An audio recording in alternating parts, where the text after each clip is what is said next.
So just really quick, this is kind of a general talk. I call it Marketing 101 for Startups. So if you're a founder, if you're an early stage company, this is a very good talk for you. Let's talk a little bit more about 500 Startups. 500 Startups is sort of the most active seed investor in Silicon Valley. We've actually done 1,000 investments now. We just broke 1,000, so we probably have to rename the company. And so we're also investing very globally as well. Most investors in Silicon Valley don't like to drive more than 20 minutes. We fly all over the world. We're going to Sweden next week. We have partners throughout the world as well, China, India, Southeast Asia, and many others that I'm forgetting as well too. And so I don't want to talk too much about that. I don't want to talk too much about myself, but let me do that just really quick to get through that. As you know, my name is Percival. And my deck is screwed up. As I mentioned, partner at 500 Startups. For the last year, I've been running the accelerator program. We have 2 accelerator programs, one in Mountain View and one in San Francisco. I've been doing the one in Mountain View. I'm transitioning out of that myself, actually, and doing my own fund, which I probably can't talk about legally, so I won't go into that in too much detail. And also I want to talk about previously what I've done. So I've been a founder myself. For that, I like to say, I've lived the dream and the nightmare. Many people at 500 are former operators. We are not 40, 50-year-old white dudes who haven't done a business in a while. No offense to those guys out here. We have gotten our hands dirty very recently. Dave, when he made the investment in my last company, we were having a lot of trouble. Business was kind of working. We were doing about $3 million a year in revenue, so like something was working. Could not raise money at all. And Dave literally made the investment and said, hey, sounds like you're in trouble. I'm going to make the investment anyway, and if it doesn't work out, you need to come work for me. So that is literally how I got the job. Tried to raise $5 million, and I raised about $500K on our second round, so obviously about 1/10 of what I needed. We did eventually hit a wall, run out of business, and literally Dave was the first one I called, and I started the next week. That's kind of how I got there. Prior to that, I was vice president of a company called MySpace. I'm sure you're all using that site every single day still. And so that was an interesting experience, obviously. Was not there at the beginning, and sort of the craziness was actually more around the cleanup crew, trying to sort of rebrand, restructure. My first duty was to kill Tom, to get Tom off your first friend, so that was a little bit weird. So worked there for a while, tried to rebrand it. Obviously didn't work, and why not? Because for a software company, it is very hard to be cool again once you lose the cool. If we think about brands that have had a resurgence, I can only think of a few. Apple being one of them, Nintendo, Lego. But if you notice a pattern with all these are hardware products. These are things you have a better connection with. Software, it's a lot more difficult. And then going way back, I actually was a janitor. That was my first job. Dropped out of high school, dropped out of college. To me, smoking pot and girls was a lot more fun, so didn't end up finishing. Became a janitor, and one of the buildings I cleaned was actually a startup at the time. This was in '99, so this is during the first dot-com boom. And I worked the graveyard shift. I worked midnight to 8 a.m. And I remember, like I said, I went in at midnight, 1 in the morning sometimes cleaning these offices, and these startups were like always full. And they were full of activity, and it was a little cliche because like they were playing video games and drinking Mountain Dew, and like the boss was smoking cigars on his desk. And I said, you know what, I think I want to do that. I think that's a little bit much being a janitor. Maybe I can make a little bit more money doing it. So I've had some of the best jobs and some of the worst. To get started, quick point, most people do suck at marketing, and so that's okay. If you're not great at marketing, that is the norm. I see very few founders who are exceptional at marketing, especially here in the Valley. Typically, founders are more engineering focused. So if you suck at marketing, that's okay. We'll talk about a few things. Unfortunately, for early stage companies, you have to be good at marketing, or at least sort of fake your way and push through it. So if this is you, if you do suck at marketing, that's okay. That is the norm. And let's talk about some general tips. And so I'll go through sort of 3 different things. Some tips, talking about the lingo, how to hire for marketing when you're in that position too, and then also how to talk to investors about marketing as well. And so the first point up here is you may need to try 10 things to find one thing that works.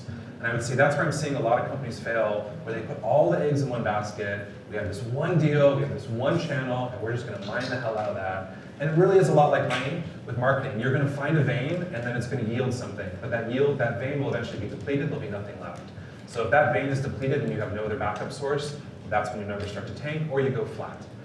Going flat is sort of like death as well too. So you really need to get out there, be willing to try many different things in short periods of time to find that one thing that works, and then sort of rinse and repeat. Also important to know, this is more relevant to websites. I know obviously the world's shifting to mobile, but 98% of the visitors to your website typically don't convert. So that means they don't do what you intend them to do. whether that's buy something, do some kind of action, log in, register, whatever that might be. So that's what you need to be thinking about. 98% of the people that I bring into my site are not going to do what I want, so how do I bring them back? And you bring them back through different ways, email, retargeting, different types of marketing techniques to bring them back, going to events, getting on the ground floor, mailing them something. You've probably seen you're getting a lot more mail from startups these days. They're going to older channels as well too. So be thinking about this. If I cannot get them on the first session, what do I need to do? And be aggressive about it too. I also see a lot of companies where they're just like really apprehensive to market, or they build up a list of 1,000 people and it's like, oh, I just don't want to bug them. Well, you will not bug them and you will go out of business. You really will not be bugging them if you're not in business. So be willing to sort of be aggressive to bring them back, especially in the early stages. Another point on this too, typically when someone comes to your site, engages with your product, you have a very short window to convert them. Depends on the industry, depends on the product. That window is probably 30 days, and that first 7 days is the most critical. So you probably see that. And if you want a great example of this, sign up to become a Lyft driver, and they will just pound the hell out of you for 7 days, and then that cadence will slow down. That's because if you don't convert quickly, you eventually will never convert. The lead gets cold, they move on to something else in their life, and then you've lost them forever. Also really important to think about too, marketing really at its core is talking about moving emotions and moving feelings. If you think about great Super Bowl commercials, they usually touch on the heartstrings somewhere. If you think about what is the secret to a viral video, it's probably that you need to move 2 or more emotions in that single video. And so be thinking about these, desire, greed. Greed can be not your own greed, but maybe how you're going to help them. You use my product and you will make more money. Beyond that, nostalgia is also great. We see that a lot in commercials. FOMA, if you don't know, is fear of missing out. You need to jump into this. You need to do this app. You need to do this now. And I guess also to ducktail into that, urgency is also important to kind of drive them. So really be thinking about that. If your marketing's falling flat, if the creative is just not there, if the images suck, just not going to move the needle for you. So really be thinking about how can I move one emotion, and ideally how can I move 2 emotions in all the marketing that I'm doing. Knowing your stuff with regard to marketing. This is the key to fundraising. And I gotta say, like here, I'm originally from LA. I moved here about 2 years ago, a little bit more. And the bar is getting really high. Like there is a lot of companies out there. There's almost too many companies. It's a little bit concerning. And a good example of 500, we used to invest at a very early stage. Sometimes it was like pre-launch. Sometimes they had just launched that week. That's not the case anymore. Our accelerator companies even, in some cases, are doing $1 to $4 million in revenue. So the bar is getting very, very, very high. And really what's driving this, so when we make our decisions, when I look and I sort of analyze a company, if I go to the founder and I sort of say, what is your acquisition cost? And I get a blank stare, not good. If they sort of ramble, if they're giving me all these random numbers that don't make sense, if they're giving me very big ranges, maybe it costs me $10 to $20 to acquire a user, that's a big range. Like remember, investors are trying to see like, well, what is this business going to take to work? Where's my money going to go? Do the unit economics make sense? So when you're having these meetings, you're talking to investors and they say, what is your acquisition cost? Be incredibly absolute. Our cost is $30.25. Give them straight numbers. And if you don't know the number, make up something. Like give them something that's very, very clear. This was key when I did my last company, and I tell you, like we raised $3 million really quick, less than 30 days. We raised it at a $10 million valuation. This was a few years ago when I know valuations are insane right now. This was prior to that too. And really that was all about my ability to articulate the metrics and show momentum, and I'll talk a little bit more about that. This one's really important too. This one kind of drives me crazy. So, a lot of founders come in and like here they're like waving arms. We did this with no marketing. It's just working.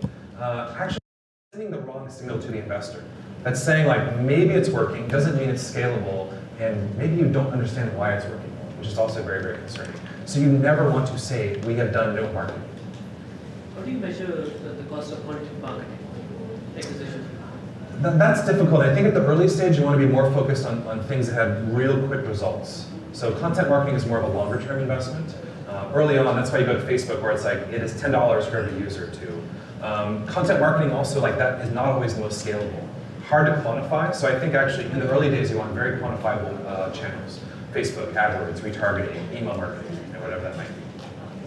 And definitely like if you have questions you can throw them out or think of them. We'll have a lot of time at the end. I'm definitely happy to answer your questions. Well, just a follow-up, like how do you measure in-app engagement leading to conversion or email marketing for that matter? So email marketing is more sort of a tool to bring folks back in. You can talk about open rates, you can talk about growth of your mailing list. Like if you're early on, like your baselines are really low, so it's more about sort of pushing momentum. It's like we are adding 5,000 people to our mailing list every week. Like that's probably what I'd like to hear, as opposed to like, oh, well, we have a beautiful email newsletter. I want like numbers and data around that. In terms of mobile stuff, like it's more the high level numbers. What are the installs and what are the monthly active users? The problem when you're talking engagement numbers, man, it's easy to make up a lot of stuff. And you know your product really well, so you know all those little details. Whereas an investor, I'm listening to 10 pitches a week. I don't know your business. I probably looked at the app really quick. So talk about the high level stuff, the key metrics. I have a slide about all those sort of acronyms that you want to. When you make up when you make up number for user acquisition cost for investors, do they not ask for proof or evidence or something?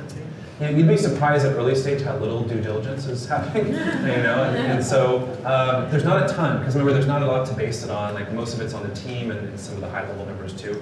Don't lie to investors. I should sort of qualify that a little bit too. But if you're thinking in your head like, oh crap, I know it's between $30 and $35. Like I'd rather just say it's $30 or go high and be conservative, say it's $35.25. Yeah, it's just more about, like I said, I don't want to see that deer in the headlights look. I'd just rather have an absolute. Other one, we're going to go viral. This also not good. You may go viral. The likelihood of repeating a viral success is probably next to nothing. A company that we work with down in LA, you probably saw Dollar Shave Club. They had that big video. This is the guy walking through the warehouse. That video really worked. And I forget the number, but I think it was 35,000 orders in the first 2 hours that video went. And actually, when he came in and we looked at the deal, he talked about that and said, hey, I got this video and it's okay. Like, I actually didn't want to show it. We made him show it, and we laughed our ass off, and we based the investment on that, that he had something to start with.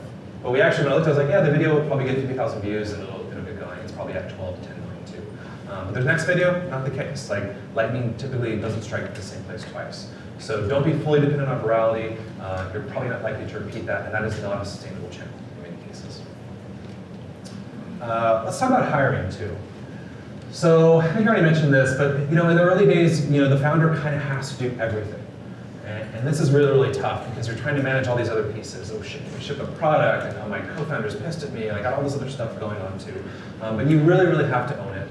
I do see a lot of people that want to try and bring in really senior marketing hires early on, and you want to try and convince them, and I'll talk about why that's not the right thing to do. So as founders, you need to do that. And how do you do that? My experience, like I've done every kind of marketing you can imagine. I've sort of manipulated every system for fun and profit that's out there, and I did it all through trial and error. I'm getting kind of weird echo. Okay, cool. This makes me sound very ominous. So like trial and error is really, really, really important. You want to go out there. Can we turn it down a little bit? Marketer. Better. Check, check. No. Check, check. It's okay. So what was I saying? Trial and error is sort of the key, and that's what I learned. And also what's nice is if you're early stage founder, you don't have any money, you probably don't have a choice. You have to sort of grind and figure out stuff. My first business, like I knew that like I wanted to make money, it was e-commerce. I knew those things need money to actually run. And so I sat down and just learned SEO. I read everything I could, I set up dummy sites, I tested everything I could, I spent endless nights trying to figure out how that worked. I got #1 ranking for the term of that product, and then I just wrote that out. That was the main channel, and to this day, I sold the website, but to this day, it's still #1 ranking. But that was all through trial and error. So you have to be willing to sort of get out there, test things, measure it, and repeat. You can go to paid channels and actually test for very little money. It's hard to get a lot out of it, but you can at least get something to build upon. Maybe you figure out this keyword works really good. I've seen weird things where it's like a photo of a woman, and like if her eyes are green, the conversion is like 10 times better. Like it's literally those little nuances and testing those out thoroughly. So as I mentioned, founders, you've got to do everything. When do you hire that senior marketing person? That typically is at the Series Seed or your Series A round. When you've raised a little bit of capital, and I would say a little bit of capital today is about $1 million. That's when you start to bring those people in. And so senior hiring, by the way, is I'm talking about director level, VP marketing, or CMO. And I'll talk actually a little bit more about the CMO as well too. However, at any time, you probably want to bring in what I kind of call a junior analyst. He or she is just out of school, they have an analytical background. They're crazy about Excel, they just know how to do everything in there, and they just want to sit down and just churn through those numbers. Excuse me. Because a big challenge is you're testing all these different channels, you're basically looking for the needle in the haystack. And that is, wait, AdWords is working, this copy is working, these images are working. And as you're trying to balance everything as the founder, it's difficult to spend the time and do that. So as I mentioned, junior analysts, these people are great, they're super cheap or they're free, and if they work out really good, you can bring them on as you sort of raise more capital. So these are people usually typically right out of school. Avoid the early CMO trap. I guess any early stage startups have a CMO, just to pick on you. Okay, good. So it's a trap, you fall in. That's okay though, and I'll talk about it, and every business is a little bit different, but like the main reason is like CMO is a very senior position. These are very well compensated roles. Also, if you put them at CMO, they don't have any upward movement at all. You've sort of pegged them in there. And then worst case, if they're not the right candidate, you have to fire a C-level employee, which as you're raising money is a very, very bad signal. They like that core team to be maintained. So I typically say do not bring CMOs on early.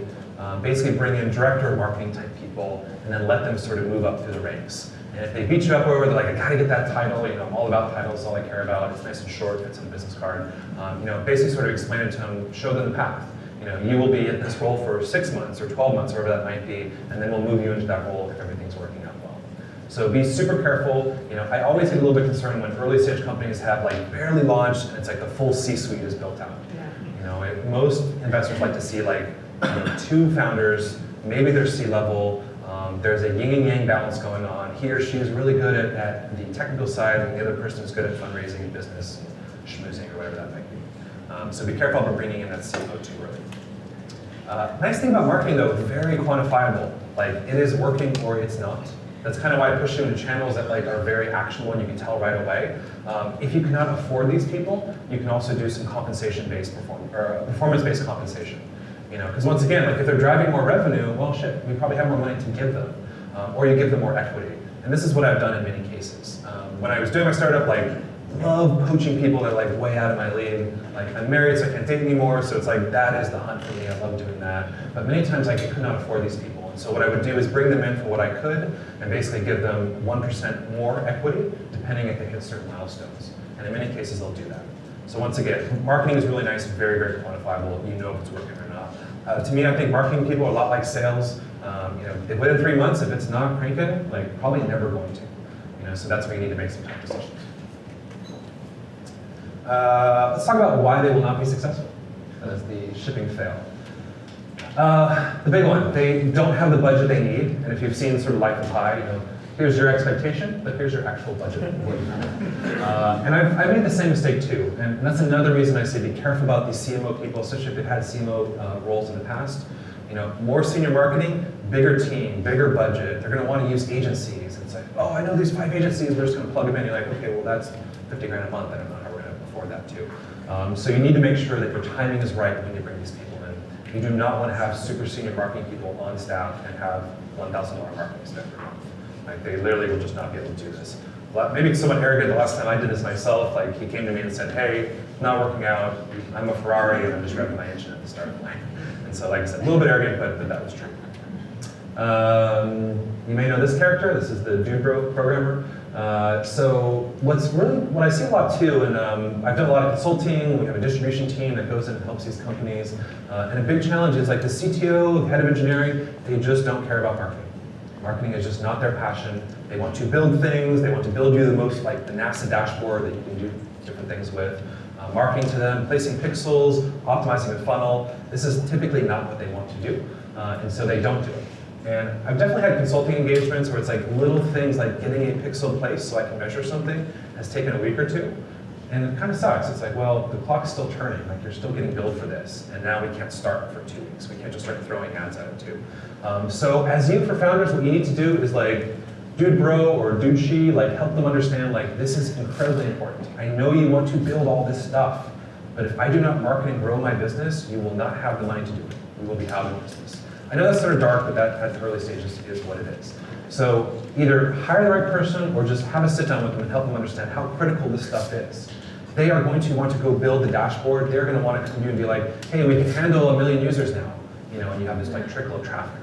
You know, we've got all this Amazon infrastructure, it's all cranking, it's awesome. It's like, okay, well, nobody's coming. So be sort of careful about that. You know, or other side, just there's no resources available. So the way we typically structure this, if we do a consulting agreement or engagement with them, we make it really clear, like we are going to need a majority of their resources for the next 2 to 3 weeks of the engagement. You know, to get in there, to make those tweaks, and then we can start dumping traffic on it and actually see how it's performing. So as founders, it's important to either hire people that actually will care about it or help them understand the importance of it. I love this comment, and I thought it was sort of really relevant here. If you can't read, it just says, you know, yes, the planet got destroyed, but for a beautiful moment in time, we created a lot of value for shareholders. Sort of sitting around a campfire. And you know, the point on that is that measurable and sustainable growth is not encouraged with your team. And that's what you need to drive as well too. Don't be looking at, hey, well, we could make a bunch of money if we just did a Groupon this week. Or, you know, if I go and I use my Russian servers to spam everyone, like we're going to be, you know, we're going to make it in the App Store, whatever it might be too. So it's tough because it's this balance of you're in the early stage, you do have to do some of the scrappy, somewhat shady sometimes stuff. But really, like longer term, you need to find sustainable channels. As we were talking, you need to push through those 10 channels to find the 1 or 2 that are really going to work that you continue to mine for a longer term. So really important for you, be thinking about that. How do you encourage this in your organization?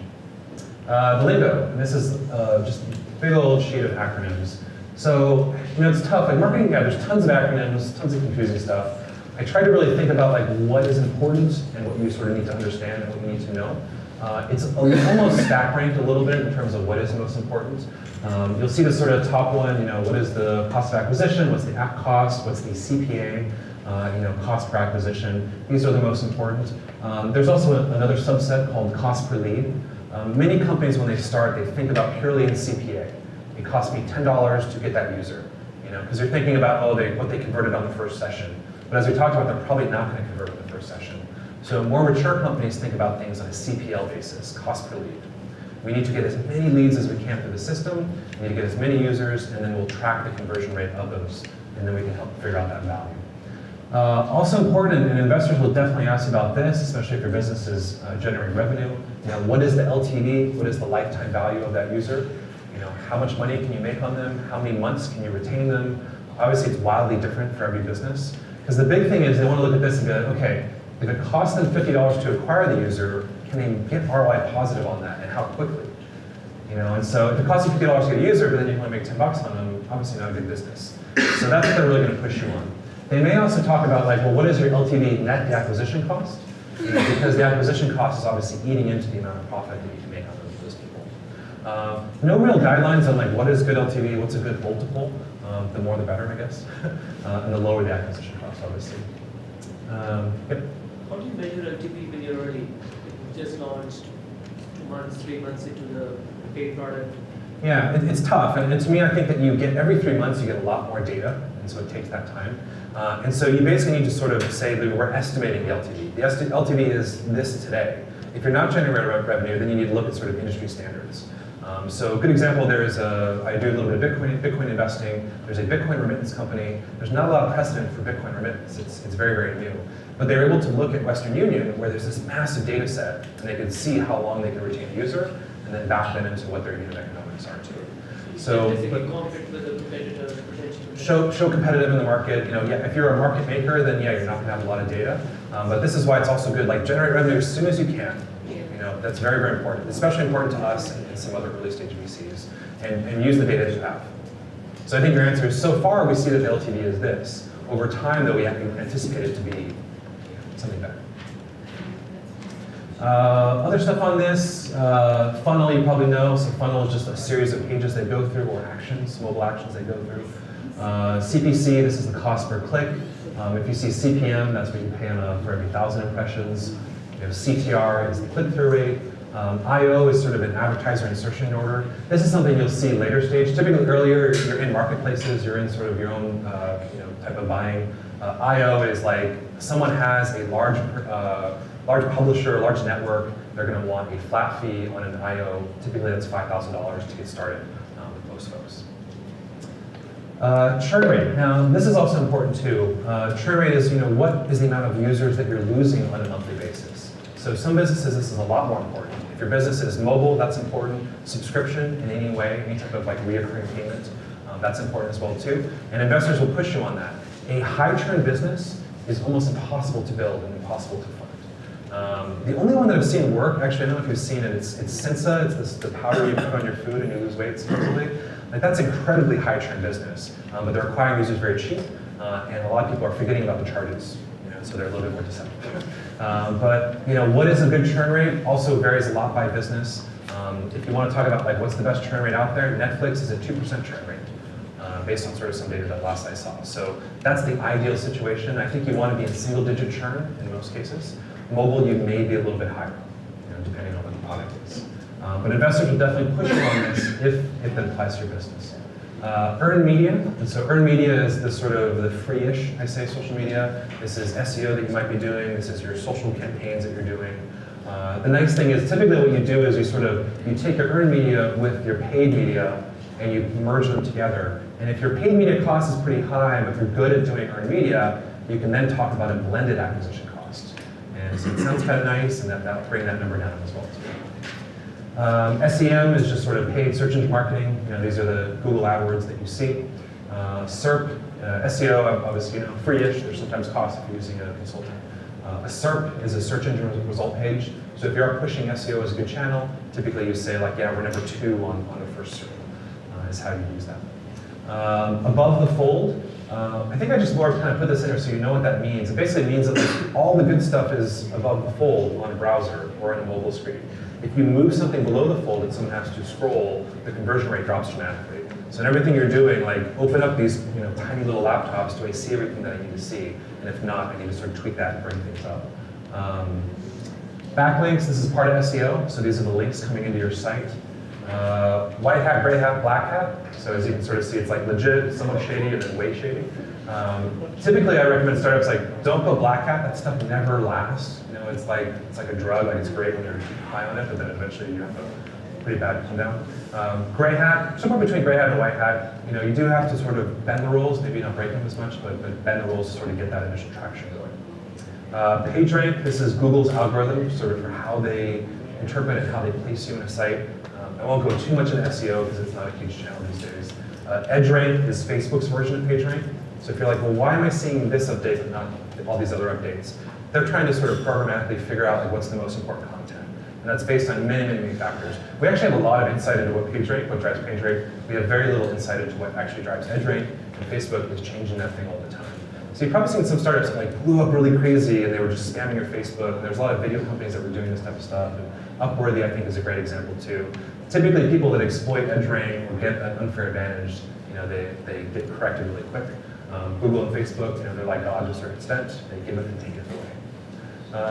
Final one, open rate. And so this is just for what are your emails, what's the open rate of emails being sent out. Also varies a lot by industry, but typically you want to be double digit. I think the sort of normal, the average industry across everything is about 13%. Although if you have really, really good leads, you're going to see 20, 30, 40% open rates on your emails. Any questions on this stuff? Definitely take photos and we can make stuff available too. Based on what you see, what's a really good bounce rate and what's like an acceptable bounce rate of your own page? Oh, that's also tough too, yeah. It varies a lot. I think if it's like more content focused, you're going to be seeing anywhere up to 75% or even higher too. But it also depends on the source. If someone's searching, they have intent, and so they're less likely to bounce too. So yeah, I'm sorry, that's a tough one. I don't know how to answer that one. So you have a paying user that brings a referral friend or a couple of friends that are also paying for that. So your acquisition cost for those 2 users that he brought are 0 because it's word of mouth. Do you count all that value generated by that user directly converting your lifetime value, or do you just spread it out? No, it'd be specific to that one user. Okay, specific to the. Yeah, I think the one metric you want to talk about is viral coefficient. Okay. For every 1 user we bring in, 3 more come. So you talk about a viral coefficient. So that's good, and it's especially important for mobile. Because mobile acquiring user, it's $1 to $2, and usually it's hard to make that money back. So you do need some virality in it too. So yeah, I'd be thinking about more being like, yeah, our viral coefficient is 1.3. That you'd be throwing that significantly back. Okay. And LTV is a single user. All right, talking to investors. Oh, that's really shitty. I'm sorry, I have to go through that too. I think I've already mentioned this. Really knowing your numbers. This is really, really important. So really clear, just bang them out really, really quick. Make sure you know them, study them, write them on your hand, like do whatever you have to do so you know those. We see a lot of this. So for the accelerator, we get maybe 1,000 applications. We interview 100 to 200 of those people. You'd be amazed how many people come in and do not know their numbers, even when they have them. I attribute some of that to nerves, and some of it they're just not really focused on it. But as I mentioned, as founders, you need to know these things incredibly well. I already mentioned this, don't use ranges. You know, be really, really absolute in what you talk about. And then if you don't have the data, like go get it. I think this is the nicer version of make something up or lie. But so good example, you know, investor says, hey, what was performance like in this weird month? Or what do you see around this? It's something you don't know. Like the answer to that is like, you know what, I don't have that data with me right now. I get it to you as soon as I leave here, I'll send it to you tonight. Go home and go crazy and scramble and find that data and do whatever you have to do. I saw one company in our last, or 2 batches ago, that did really, really well. It was a marketplace, it was mobile, had very complex metrics involved with it. And every single time an investor kind of threw a screwball, he was able to go home, get that data, put it in a slide, and email it out. And so if you do not have it, like it's okay sometimes to be like, all right, listen, I have that data at home. Because they will do that. And a lot of times, like I'm not sure why, and I went through this as well when I raised money. It's kind of like, I don't know if they want to create busy work, or if they want to see how in tune you are with the numbers, or if you can pull the stuff out. But you will get a lot of weird stuff like that, a lot of weird requests. So if you absolutely have no idea what they're talking about, I have that data, and I'll email that to you tonight. And do it that night. You know, don't wait on it. I think that's also another test. Like, hey, if you didn't email it or you waited a week, they probably moved on. Talking about cohorts, you also see investors will talk about cohorts a lot. I think they think it makes them sound smart. And it's like, so what is a cohort? Typically cohorts are defined by monthly, so they're usually monthly cohorts. Sometimes they can be based on regions or acquisition sources as well. But be thinking about how do you talk about like, yes, these cohorts are doing better. You know, every single month, we're seeing this happen. You know, every single month, we're seeing higher retention. You know, we're seeing average order, go up, average order value go up. You know, that's what you want to be thinking about. And that sort of dovetails into this next one too, is selling momentum.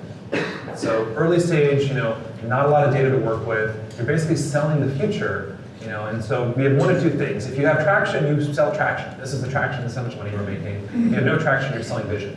Selling vision is really tough. It's especially difficult in this market. So you need to be thinking about selling momentum. We are growing X amount per month. Be careful about saying we're growing X amount per week. Typically people like to talk about monthly. And also be careful, don't do the tricks where it's like, yeah, we're growing 2x every single month. Last month we did $2 in revenue and now we did $4 in revenue. So be careful about that, because good investors are gonna kind of pull that out of you. But selling momentum, how do you sell it? And I'll talk once again about the last startup I did. It was subscription-based, it was subscription commerce. I knew that this thing was working and that I had figured out the acquisition channels and it was ready to scale. And so I was ready to ramp it up. And so I went out and had the first meeting with 100 users. And then I went back in 2 weeks and I had 500 users. And then I went back in another 2 weeks and had 1,000 users, 1,000 paying customers. So the investors saw within that 30-day period that I grew. Not massive numbers, 1,000 paying users was good, but they could see like, wow, from meeting number 1 to 30 days later, 10x of growth. So investors at the early stage, they're not looking to invest after the inflection point, but they need to see that you prop that thing up. So you're not kind of meandering on the bottom. You propped it up a little bit, they're putting money in here, and that's driving accelerated growth. So just be thinking, how do I sell momentum? How do I sell that this is working, and that you putting in money right now is the right time to make that happen? This was a slide that I actually used in my deck, and so I just kind of like to call this out. And I would encourage you to have this in your deck, something like this. And we kind of talk about what it is here. So this is basically the different channels. This is roughly the channels that I was using that were sort of yielding. So once again, I'm showing diversity in channels. I tested a lot, I figured out what's working, and I know where the bulk of my sales are coming through. And then I even go as far as to call out these are my best channels, excuse me, and these are my worst performing channels. And you may wonder well, why would I want to even talk about this stuff? Yeah, Grandma's bingo team's not very scalable. But really what I'm doing is I'm saying, you are giving me money, your money is going here, your money is not going here. I've already removed these as options. I'm not going to waste your money in these channels. I'm going to pour it all into everything that I know is working. And so the big thing too, and I've definitely made this mistake myself, is investors really, they're concerned you're going to learn on the job. Learning on the job is time consuming and really, really, really expensive. So by doing something like this, you've shown listen, I've already learned something. I'm ready to spend your money efficiently. All right, cool. So I think we have some good time for questions if you guys want to think about them. But last slide. So some final pitfalls. Discounting is very, very tempting, especially e-commerce, revenue-generating businesses. Be super careful about this. Discounting brings bad people. Discounted users have very low LTV, and they are a customer service nightmare for the most part. So this is why I talk about channels like Groupon and other things not really being a good channel. Props up the numbers, and then all of a sudden nobody comes back. This is why Groupon as a business didn't really work out very well. Filled the restaurant, and then nobody came back. Took 50% off, and never heard from them again. So be very, very careful about doing too much discounting in the early phase. What should you do? 10 to 20% is always, that's fine. I'm talking about more of these sort of deep, deep discounts, 50% off, just because you're trying to get people in the door, it's not profitable.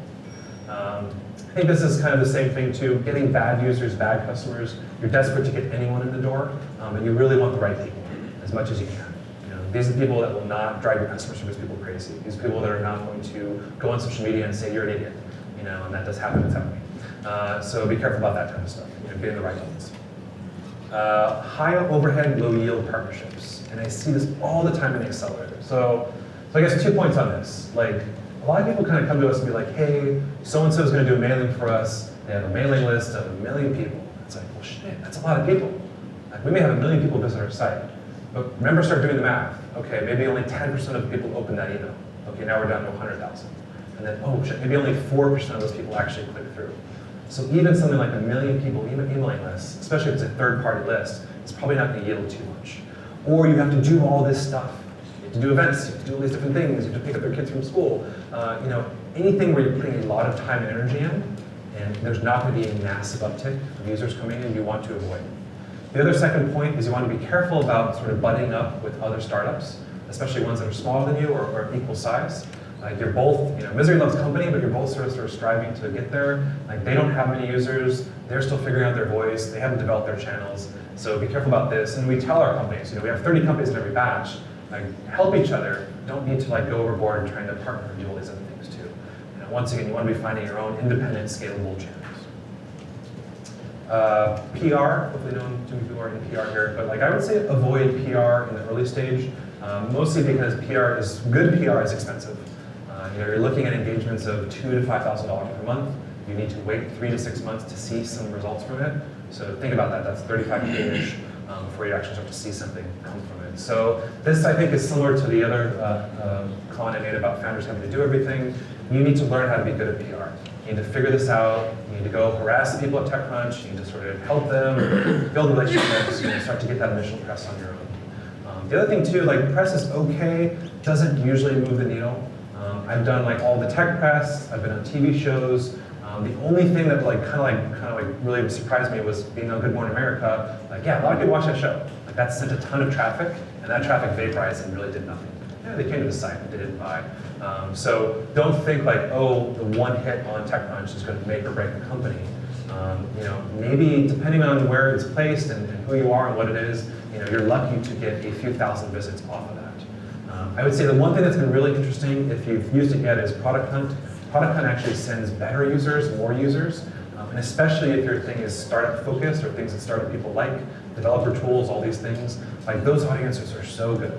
And I've seen product hunts that go to the homepage that drive 5,000 plus visitors and many, many activations. So registrations, downloading of something, installations of an SDK, whatever that might be.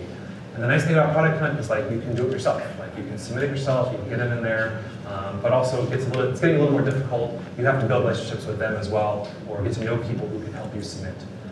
So I would say actually Product Hunt is a great way to sort of get launched, to get going, versus trying to engage some PR agency. When do you engage PR? Later on, once you've raised money, once you have the money to burn. And the final point I would say is, biggest mistake you can make is waiting to start. Oh, we just want to get this one thing in place. Oh, we just want to build this feature. There will be endless reasons to not start. You need to start as soon as you can, gathering email addresses, using those email addresses, marketing right away. Do not wait. Just get out there. Because nowadays you are going to be judged once again on your momentum, traction, a lot of other things. We have it sort of put together. We're about to go to market, or we need your money to market. Oh, that scares investors. That scares me a lot. I want to see you've been out there, you've had the learnings, and you're ready to grow the business. Once again, not learning on my money, just ready to scale and ramp up. That's it.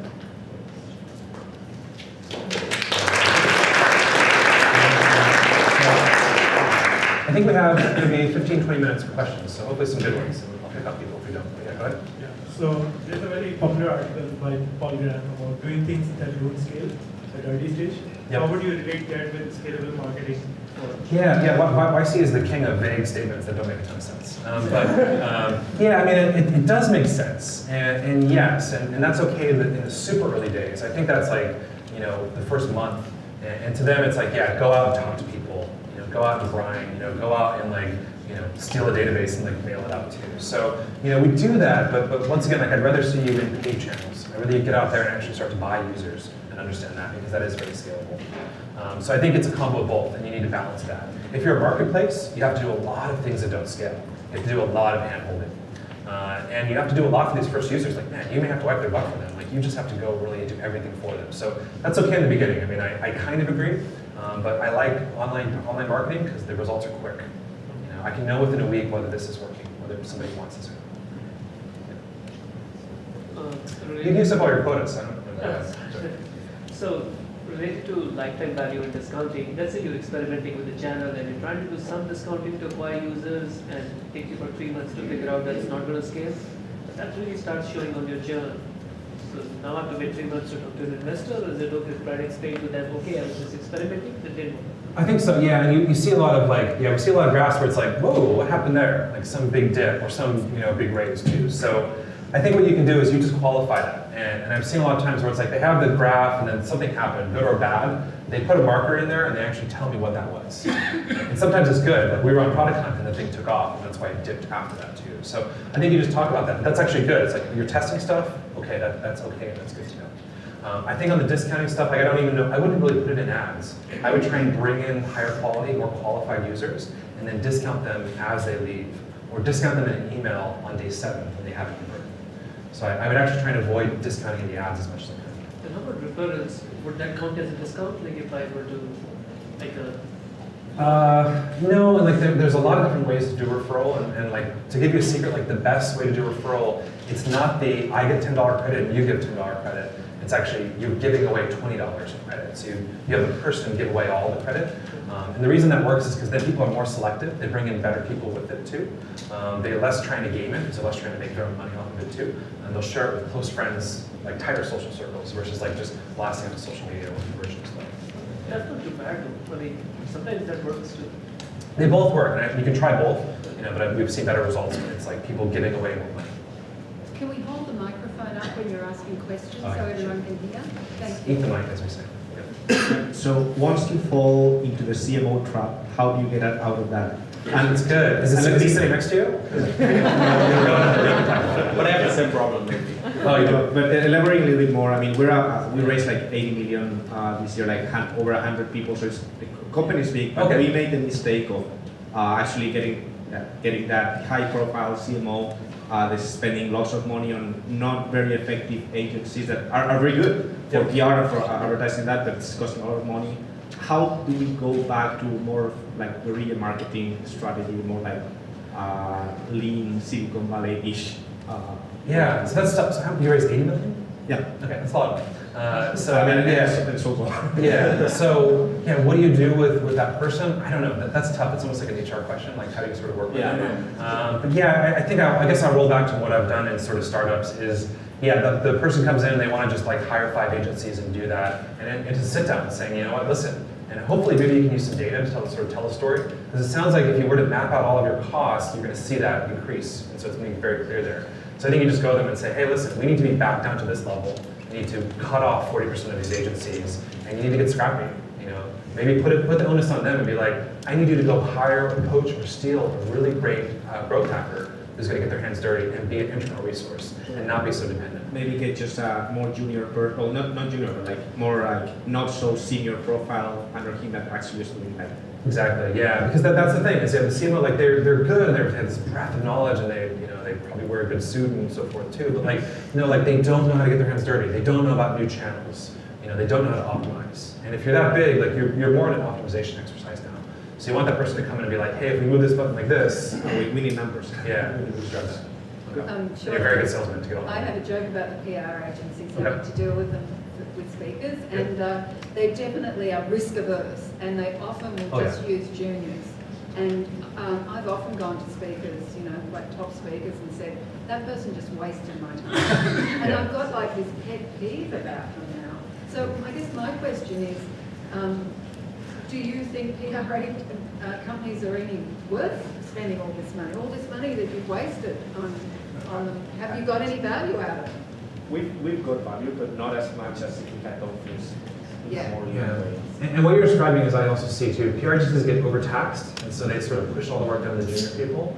But of course, when you're having meetings and they're talking about it, you're talking to the senior person, and they're walking you through all their history, and you want to work with them But too. they're definitely risk averse. And Well, they are, because they have to clean up the mess. But it's Something also happened there. very interesting in this ecosystem to hit people so risk averse when we're all not. Yeah, exactly. And, If you're an and you're entrepreneur, like, yeah, you're why are not- they in this ecosystem if they can't take a little bit of risk? Yeah, because I think that it's less quantifiable. So like their success is holding up that good article. And if the messaging was wrong, or if there was a PR crisis, one that means more work for them, and they potentially could lose the client. So in many cases, they're just trying to retain as many clients as they can. They take on too many. Like I said, they push it down to junior people. And would you suggest that startups like go to PR companies or try and get someone? Yeah, I think do everything yourself. I think where you need them is consumer press. Okay. So I need to be in People magazine, let's say is the case. Like you're probably not going to do that on your own. You're going to have to leverage their experience and their connections to do that. So consumer press, yes, very difficult. I want to be on TV. I'm a CEO. I want to be on CNBC. Like that's our PR agency. So be selective when you're going to choose a PR company about what you need from. Yeah, but definitely not pre-Series A. It's you need a bigger budget to support them. Very good, thank you. But I'll try and throw it. A couple of questions. Are there new channels that you would suggest exploring, where the ROI could be interesting? And also, any particular tools, preferred tools you would recommend to track some of these metrics? Oh yeah, great question. New channels, well maybe not new, but like underutilized is definitely YouTube. You can buy ads, you can do video overlays, you can promote your own videos. It's less competitive than AdWords. If you need to educate about your product, video is a great media for that too. So YouTube, I think, has been one of the more interesting channels that we've seen. Other businesses, I've seen them actually using Yelp as well. So if they're doing any kind of services or goods, Yelp actually is very good and really efficient. LinkedIn is also, I'd say, underutilized as well too. The nice thing about LinkedIn is you can advertise to specific titles. So it's like, I need to get access to account managers or to a director of HR. I can advertise only to them. So you pay a little bit more, their CPCs are a bit higher too. And so I haven't seen like smoking gun new channels that have really come out. It's just more of sort of these underutilized channels, like YouTube and LinkedIn. The other channels which I guess are interesting, maybe a little more cutting edge, is the influencer marketing. There's many different companies that do influencer marketing now. Hello Society does it for Pinterest. So they have every one of the big pinners out there. So that makes sense for your audience, that's great. And then we invested in one, and the name just escaped me. So we invested in too many companies. FameIt, and they do YouTube advertising. So I want to get in front of like the biggest video game person and have them hold my product or send people to my website. So those have been interesting, and those tend to yield very low CPC, or low acquisition cost.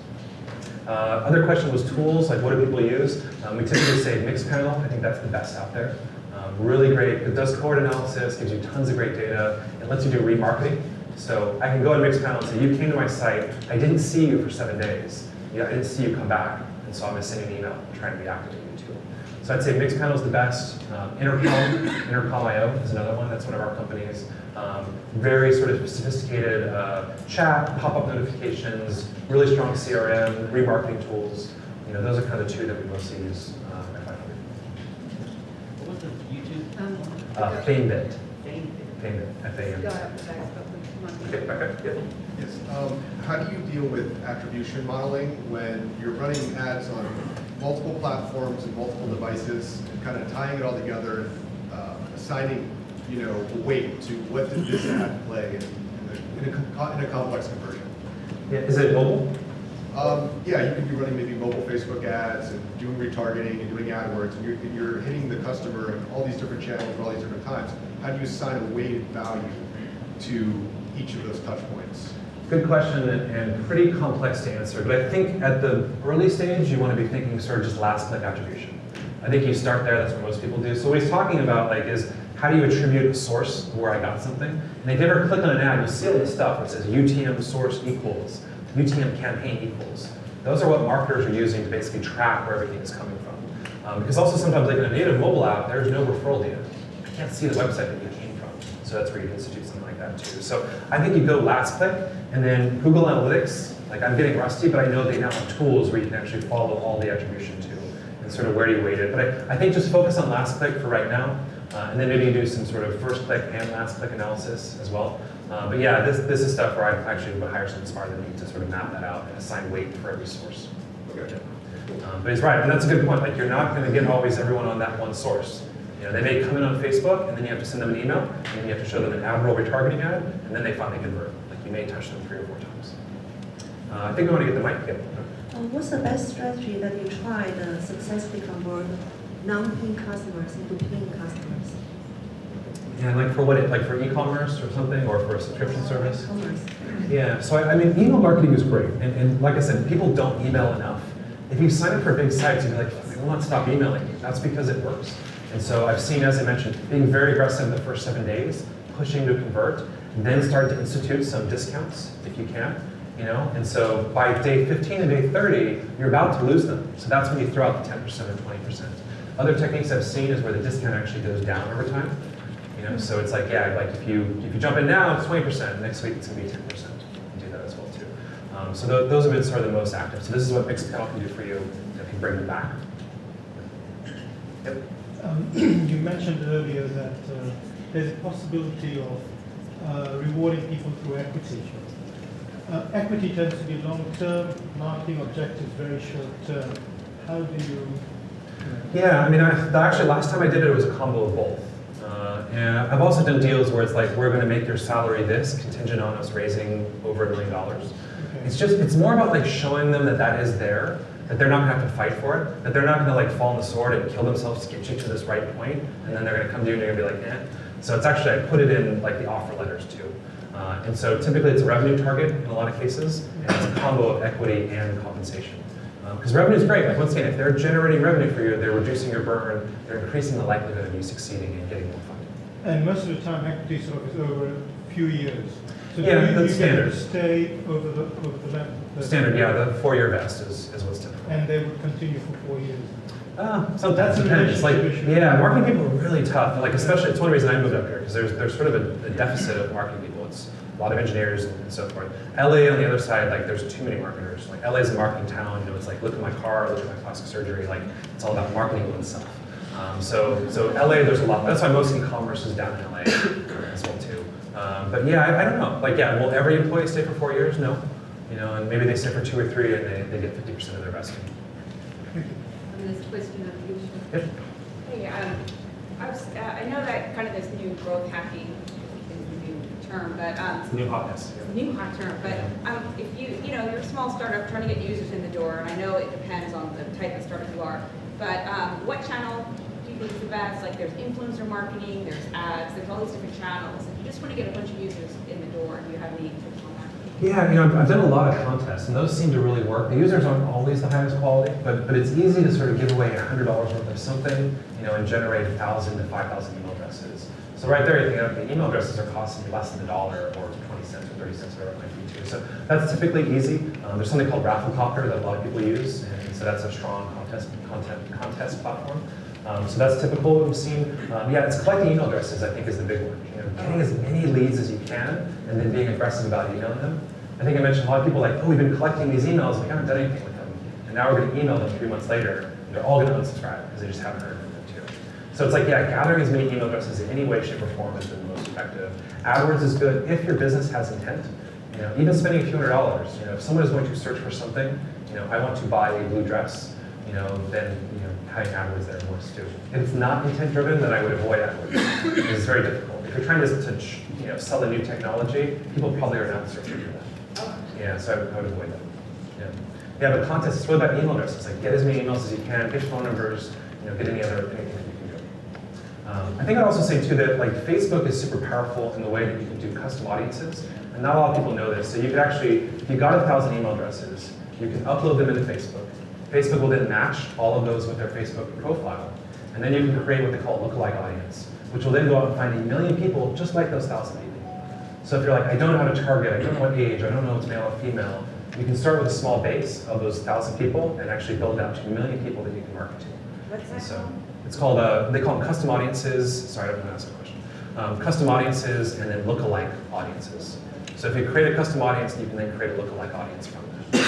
And if you look that up, there's tons of tutorials. But like this is what like seasoned professionals, seasoned marketers are doing all day and all night.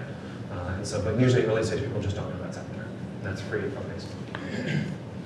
So as you know, like Gmail and many other email tools right now are like classifying email and they take with promotional email, they take it away. Is it having an Google's a impact? jerk. Is it having an impact on the open rate? Yeah, I mean, it's funny, like there was data around like the open rate went way up because of when that thing was new, because everyone was like checking it. They're like, what's in there? What's in there? Am I missing something? And then obviously that tapered off too. And so I have seen people that are sending, they segment their list. If it's Gmail, they send a plain text email, which is more likely to push through. So we definitely see that working too. But yeah, I mean, it's impacted. And unfortunately, Gmail typically is the largest percentage of your users. But yeah, like I said, Google giveth and taketh away. And they felt that was a better experience too. The other thing, that's why people push you to add to the address book, to set up ways that they can guarantee they get access to you.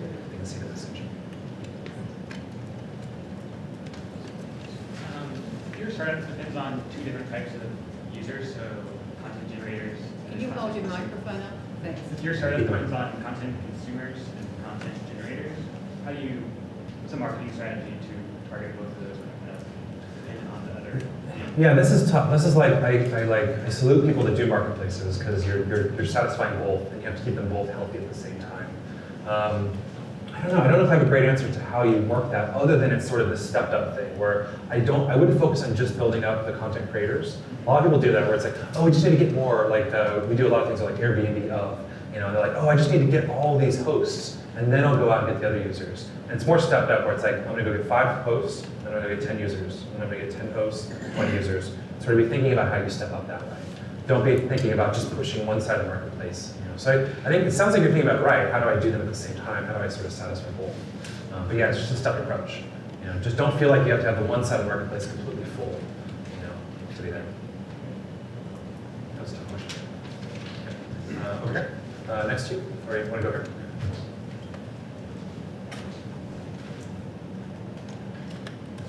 So do you have any tips for identifying the junior analyst? Hold the microphone up. It's not yet. Yeah. That's right. It's working now. Yeah. Do you have any tips for finding these junior analysts who are just out of school and how Yeah. to opposite them? So there's every school has programs that you can sort of engage with, and typically they're looking to try and place people. So kind of looking at those programs and finding who those people are. A lot of them are coming to us because we work with so many startups, and so that's how we sort of built that out. AngelList is really, really good for hiring people right now. It's free to post listings on there, and there's a lot of people that are trying to break into the ecosystem, and that's where they start. So you don't want to go to Monster, LinkedIn, where it's $500. AngelList is free, and you have a lot of hungry people that are like on that site all day trying to find those gigs, trying to get their first entry point in there too. So I think those are the best channels. But literally like look up San Jose University intern program, and you'll find a contact there. What we do for our approach, we actually do a job fair. I think that's hard to do on an individual basis, but job fairs are good. There's a lot of different industry-focused job fairs, and so you can get a table there, or you can just sort of camp out and like try and snipe people that are there too. Right there. Can you pass the mic over? You mentioned you're raising a new fund. Can you tell us about it?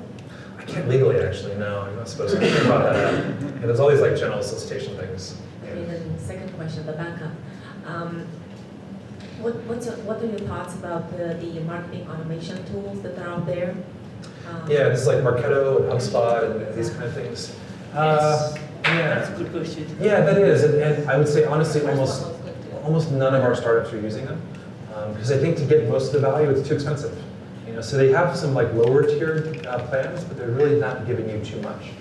So we're just not using them. I think we're really trying to teach founders how to know all the details, know what's under the hood. I think that's for later stage companies.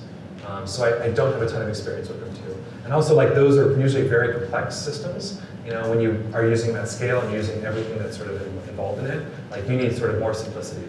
So it's the idea of KISS, keep it simple, stupid. It's a simple ad, simple landing page, and then a retargeting campaign.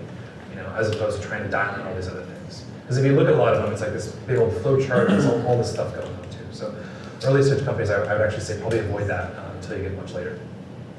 Since I hit the microphone, I'm going to ask another question regarding crowdfunding. Yep. Any marketing tips for people who are trying to market the product on crowdfunding platforms? Yeah, I haven't done it myself, so I don't have much experience. But I have seen people that have done well with remarketing, because there's a lot of stuff going on there. So try and bring them from that Kickstarter.com to your own domain, where you can sort of get email addresses, you can retarget them on a pixel and remind them. You can push ads into Facebook. I know there's people that are experts in that, but I just haven't done anything with it. Sean, would you say there's a need for a simpler marketing automation tool that people can use without having to pay $1,500 to market group? Or Yeah, I mean, to to me, that's mixed kind of thing. I mean, it's analytics and remarketing, or it's intercom, so it's CRM and remarketing. So these are $500 a month typically, so the cost is much lower. Is there a need in the marketplace? I don't know, maybe, because I don't think so though. We don't see much in that area. Like this is typically what enterprise buys. They go for the big tier package. They generate the next report that the executive looks at for 2 seconds and nods, and that's it. But like there are a lot of small sellers, like e-commerce sellers. These guys, HubSpot marketer, typically just too expensive for them and also too complicated. Unless you have a dedicated marketing person, you really can't do marketing. Then let's say, my wife knits and she sells on Etsy, she's got no marketing option. So a tool that caters to general public, that helps them market, better market. Like for example, like a DIY marketing, like what we did for websites. I mean, that's a good starting point, but there's so many websites, nobody finds them, so now you need a way to get your weekly website hooked to the world. I think the one challenge, as from a business perspective, like those users are usually not very good, because especially if they're startups, 70% of the startups are going to die. So that means you're going to have high churn business. That's why people always move up the chain. Any good marketing tool I see where it's like, wow, this is so good, it's so cheap. If it works, in a year, it's like 10x the price. Because they actually don't want these kind of, like, Sailthrough is a great example. Like that's an email, really strong email provider, ESP. And you used to be able, they had like a $149 plan. And now I think their minimum plan is like $50K a month. Like, because they just want to move up the chain as quick as they can and get bigger users too. So I don't know if it'd work as a business. I think it'd be tough. And also marketing landscape changes so often too. I think what's more interesting is ad optimizers. So we have one called Ad Espresso. You load up like 10 ads, it makes 500 variations, and then runs them all and tells you what one works. I like that because like anyone can do that. Anyone can create 5 ads and then have it blown out to the 500, and then they tell you really quick, this ad works, this ad doesn't work, and then you just keep creating that ad. Can you say the name again? Ad Espresso. So it's for optimizing Facebook and doing segmented and different things for Facebook. Good? Yeah, so both for Ad Espresso and for just general retargeting of ads, is there a minimum volume of traffic or spend that you have seen that is needed in order to justify exploring that as an option? Yeah, I mean, I think for Facebook, you need to spend thousands of dollars, somewhere in the $1,000 to $5,000 range, to learn enough or to see the sort of efforts. Per month, yeah. You can sort of test things for hundreds of dollars and get insights, but you're probably not going to drive a lot of scale. And then what was the other question about? Well, same thing for retargeting. Yeah, so retargeting, I use AdRoll. AdRoll is really good. It's very simple. Anybody can do it. It's like retargeting with training wheels. Upload, boom, boom, boom. Nice walkthrough process too. They are selling your ads on on CPM, so 1,000 impression basis. So typically you need to have 1,000 people in your bucket before the ads even start kicking over and actually working. But no, retargeting works on any scale, and you want the bigger base as big a base as possible. But if you have 100 to 1,000 users in your targeting group, that's a good start, and then over time that gets bigger.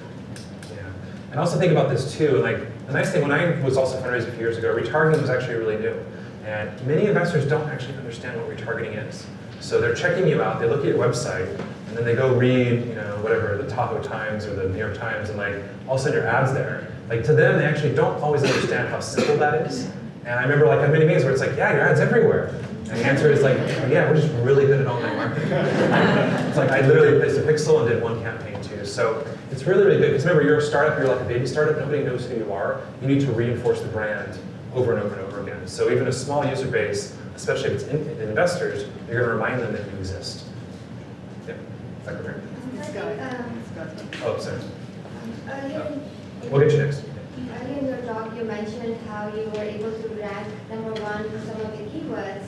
So I was wondering, like, is there a more structured approach for early stage startup that doesn't have tons of resources? Is there a way that you kind of amplify the message? Because you just said that when you are a startup, no one really knows you. So is there an approach that you would recommend that a startup should consider? consider? Yeah, I mean, amplification is part of it, but I think it's also just sort of retention. The trickle of users you get, maximizing conversion and maximizing brand awareness. So that's where retargeting is really good.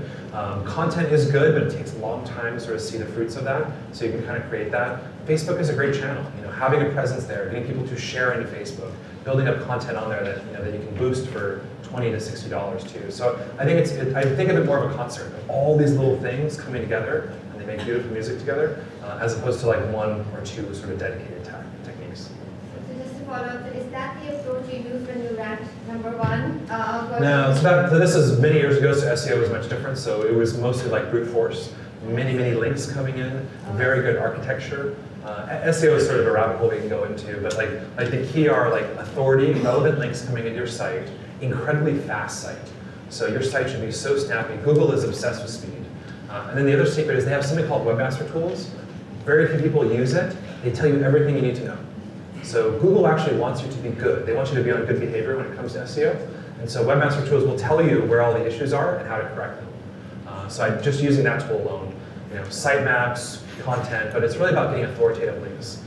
Guest posting, edging your way and getting some PR. A link from a major tech blog does actually boost you up fairly good. And just one last thing, very quick. On one of your slides, you said that AdWords didn't work for you as a channel. And so was it just simple mathematical question about CPA versus lifetime value? Was it just simple as that to say that AdWords will not work? Was it as simple as that? It was more kind of like the point I was making where the AdWords only works with intent. I want to go somewhere, I want to buy something, I want to do something. I was selling a subscription service, subscription commerce. Nobody was typing in, I want to buy a monthly box or something like that. So there was no direct intent. And the product I was selling, it was very difficult to get someone that was looking for a single item to convert them into a subscription service. So that's more like AdWords is all intent driven. Where Facebook, you can do a little more spontaneous activation and buying, but you need the intent. You need search volume around what you're doing to use that channel. Thank you. Back here. Some of the things that you talked about today were Scared you? Sorry? Yep, no, go ahead. For B2C marketing, such as Facebook and Twitter. So what do you suggest for early stage startups for B2B marketing? Yeah, so B2B, it's all about sales and lead generation. Using landing pages and using them like crazy. Unbounce is a great landing page platform. You can easily create all these landing pages. You don't need to be a designer. Giving the sort of carrot. A lot of times a lot of B2B stuff, especially technical things, they do the white paper. I'd be thinking about things that are a little more exciting, but being able to give them something in exchange for the email address, and that's sort of the tried and true method, and that typically is what's working the best. Yeah. And then as I also mentioned with LinkedIn, you can target titles. So if the decision maker is a certain title, you can target only those people with an ad. So you're really distilling it down to only people that would actually buy what you're selling. But yeah, it's all about lead generation. Lead generation and a really strong sales cycle to close.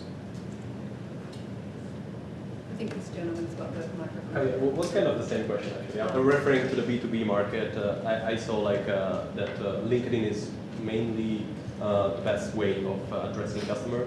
I don't know if you have any other pro tip about the B2B market specifically, or? Yeah, I think locally there's an app called Weave. It's kind of like, it's like Tinder for business people. I joke, it's like you get paid and not laid. And basically, but it's really active here, and you can just go cycle through people, and you can find head of BD for XYZ. It's very easy to make that connection and get that first meeting and get to know them. So it's just type in Weave. It's in the App Store. How do you spell it? Just Weave, W-E-A-V-E. Yeah, like weaving something. Yeah. Just wanted to go back there. Quick question. You were CEO of Whittle, right? That was the company, yeah, Whittleby. Okay. So now there are a lot more companies that are going on subscriptions. The one thing that comes to mind is Fab, and it's all about like surprise and delighting your customer with you don't know what you're getting this month kind of a thing. So what do you think will work with yours? Many things, yeah, but I don't think we have enough time to go through everything. So there's a few things. Subscription commerce, when I was doing it, was a trend. And so it was very oversaturated. And I met with many VCs who were like, oh, subscription commerce. I get a pitch every single day about that. Like right away, you've known you've sort of lost them. I had one VC said, oh, this is another shit in a box company. Like, obviously didn't invest too. So at that time, there was just an oversaturation in the market. Even though we had really good numbers, we had really good acquisition costs, everything was really, really working. I raised $3 million, but then there's companies like Shootouts on Beachman. They raised $70 million and they could not make it work. And so I think that was sort of tough in the market where I'm going out as Shootouts is collapsing and Fab is collapsing at the same time too. So market conditions do play a lot into it. I think it was the first time I'd really done fundraising. All my other businesses, I just bootstrapped and done it too, so I think I was really shitty at fundraising. It's one of the reasons I became a VC. It's like, well, then I'll learn how to fundraise, I think. You know, and so it's a lot of different things, but yeah, market conditions played a big part in it. And then also sort of the obsession with growth, growing as fast as we could. Mostly, like half my investors were amazing and half were just awful. And so it's like balancing out those two and not being able to sort of make sure the business was on a good foundation. It was all about growth. And so I know how to grow businesses. I don't know how to do the shipping and logistics, as it turns out. So easy to grow, very difficult to maintain that growth on production. Remember, we're manufacturing clothes, we're shipping at a warehouse, so managing all those pieces. I mean, we got stuff out the door, but it was very, very difficult and very expensive. So those businesses, I think, need a lot of money. Most e-commerce businesses do, and you got to be careful with market conditions. Now may be a great time. Like actually, like there's been a rapture, and like a lot of those businesses have gone away. I think that's actually a great business to bootstrap and actually raise little to no money. And it may be a lifestyle business, and maybe it's throwing off 100K a year, 500K, who knows? That's not bad to have as your own personal business too. But yeah, it is all about delighting users. That's what it was. I became a parent. I got inspired. I went shopping once with my kids, and it was hell, and it was scary, and like the kid threw up in front of me, in front of the store. Like I basically said, I'm never gonna go shopping again. I'm gonna sort of save the mom or the parent time and do that too. So got inspired by it. You know, like I said, it was a tough journey. Built it up big, and it crashed pretty hard. Maybe now's the time to do it though. We've got 5 more minutes, so if you've got any questions, we just need to make it. Did we have one in the back here? Yeah. Hey, how's it going? Quick question. So you had mentioned about how important it is for user engagement, especially in those early days, like the first 7 days, actually trying to get someone to convert. What would you, for someone who is building a marketplace where you are sort of figuring out the supply and demand and trying to do that step formula, what are good ways to engage people in those early stages where your marketplace really doesn't have maybe that much value? Yeah, I think some people sort of underestimate the value of like letter from the CEO, and you want to automate that. And that's where Intercom is really great for that. When they get an email, it looks like it was handwritten. And I think the unsophisticated user would not know that was an automated email. I think if you're a marketer or a startup person, you're probably like, oh yeah, that's like a generated email too. But like a very short, simple, very short and sweet text, plain text email, saw that you signed up, I'm the CEO, I'm excited about this, do you have any questions? And then begin the dialogue, so that's the big thing too. The other thing is like customer feedback I think is important, and a lot of startups sort of underestimate that. You do want to do a lot of feedback, and you want to ask very direct questions. There's tools that you can use, Qualaroo, please don't ask me to spell that, that's a tough one, but if you search something like Qualaroo, you probably see it. They actually do little pop-ups, and it can be a few different things, like time-based. Like someone's sitting on the checkout page for like a minute. Why something's not working, why aren't they? So they actually do a pop-up, they ask you very direct questions. And the nice thing about early users, early adopters, they love to give advice. So you literally say, the question is like, what is stopping you from making this transaction? So you'd be very, very direct, and you'll be surprised. You will get literally novels of what they think, and you can start to use that. You have an ability to sort of engage them and get a dialogue too. But yeah, early stage marketplace is very tough, a lot of hand-holding. You as CEO or founder, make yourself available, and you will be sending a lot of email, back and forth. Thank you. Oh, can we do the mic so we can hear the Questions over there. As a startup, I'm interested in a strategic co-marketing relationship with a much larger company. Okay.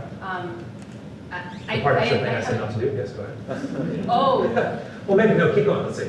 Well, yeah, I haven't done this before, so I do think it would be a mutually beneficial relationship, but I won't be able to pay for it. So I'm just wondering if generally larger companies try to charge smaller companies for co-marketing, or if you can sell them, if you have experience with having sold them on a mutually beneficial deal. Yeah, I'm trying to think of the last one that I did. I think it was Sugar. It was the like Pop Sugar, all those publications.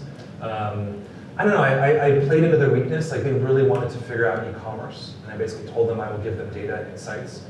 I would do a rev share with them. So it's less about, because like if you're a small startup, like what can you do for them?